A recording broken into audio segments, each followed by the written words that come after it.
A question I get asked all the time is, does timing matter? Does it matter if I apply for a job early or for a job late? The short answer is yes, but to actually explain it's probably a bit of a long drawn out answer, and I'll have to explain my process for when I was recruiting. So when a job comes in, what I would do is I would go to my shortlist first. So these are candidates that I might have been working with in the past, who I've got interviewing in other roles. Next, I'm going to go to my hot list. So these are candidates who I know match the position that I've dealt with, or whose contracts are expiring, or may have expressed a particular interest in this type of role. After that, I'm going to our database, I'm building in a Boolean, and I'm sending a e-shot to candidates from the database. My apologies if you've received these in the past. Following that, I am going to build an ad. I'm going to post the ad on our job boards, and then after that, I'm going to probably stick in the earphones and I'm going to start sourcing on LinkedIn. So while I'm doing that, I'm also scanning my inbox, and I am keeping an eye on people are coming back to me and my ad responses. So the reason I'm saying all this is, for me, for any recruiter, the idea is to fill the role as quick as you can. You want to get ahead of your competitors. You want to get the best candidates into the role ahead of your competitors. So obviously for applying, you want to get up there. You want to apply first. Okay, so why does it matter? Why does it matter if I'm applying first or if I apply for a role that's 2 weeks old? Because when I get a job, I'm sending over the best candidates. I'm trying to get my 5 best candidates over for the role. I'll then start generating a bit of a backup list. So that's to cover me off in case maybe my candidates aren't successful, they receive other offers, they pull out of the process. But I won't be putting these other backup lists forward for the role.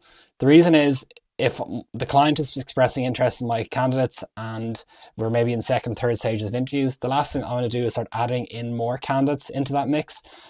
There's a high chance that my star candidate that I sent in the initial batch of candidates would then get cold feet, or might experience a really long interview process, could get another offer. So that is the last thing I want to avoid.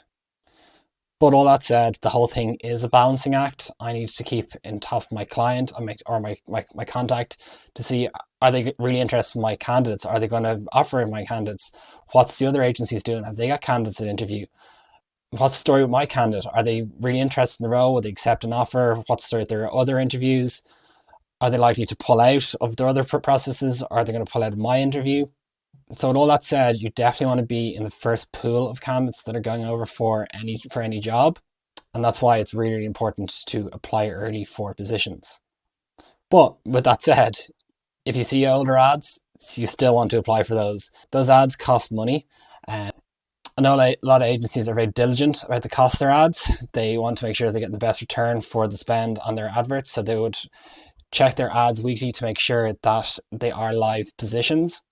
Some processes do go on longer. They could go on months because the candidates going over for the role just aren't meeting the criteria of the client. So yeah, definitely still do apply, but there's a lot more merit in applying for the brand new positions.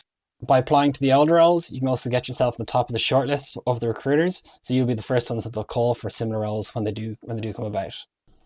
And also remember that not all recruiters will advertise all of their roles as well. So by applying for their older roles, they can run their new positions by you too.